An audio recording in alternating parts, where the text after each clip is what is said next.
energizing your soul through the inspired Word of God. This is your daily devotional reading.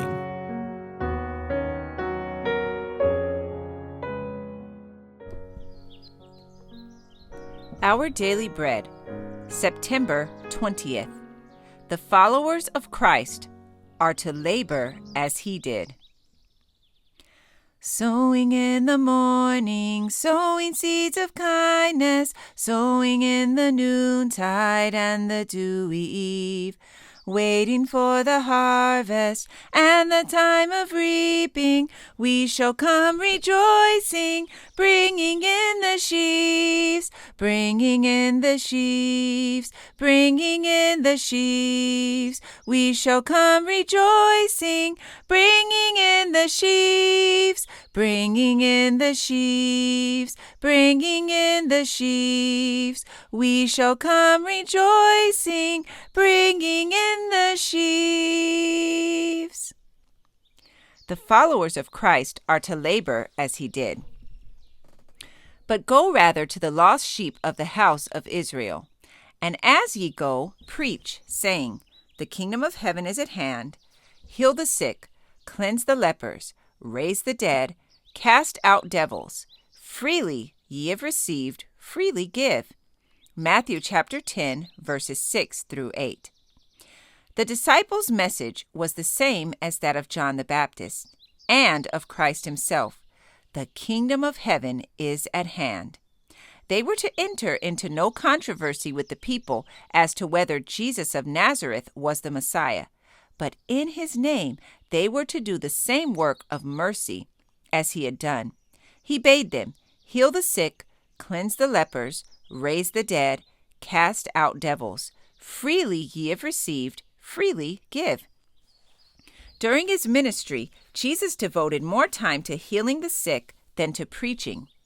His miracles testified to the truth of his words, that he came not to destroy, but to save.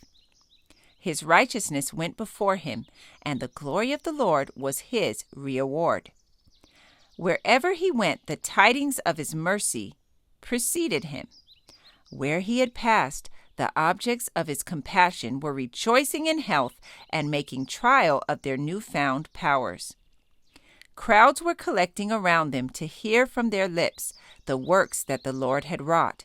His voice was the first sound that many had ever heard. His name, the first word they had ever spoken. His face, the first they had ever looked upon. Why should they not love Jesus and sound his praise?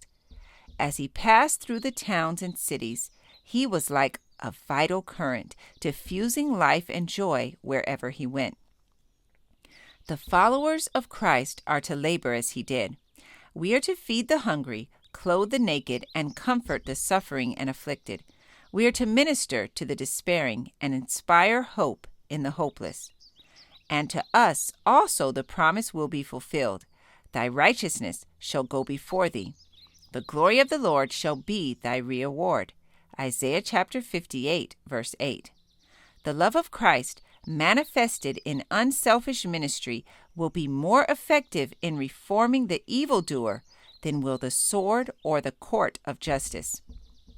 These are necessary to strike terror to the lawbreaker, but the loving missionary can do more than this. Often the heart will harden under reproof, but it will melt under the love of Christ. The missionary can not only relieve physical maladies, but he can lead the sinner to the great physician, who can cleanse the soul from the leprosy of sin. Through his servants, God designs that the sick, the unfortunate, those possessed of evil spirits shall hear his voice. Through his human agencies, he desires to be a comforter, such as the world knows not. This passage was taken from The Desire of Ages, page 350. Our Daily Bread, September 20th. I encourage you to be ye doers of the word and not hearers only. Thank you for listening, and be sure to join us tomorrow for your daily devotional reading.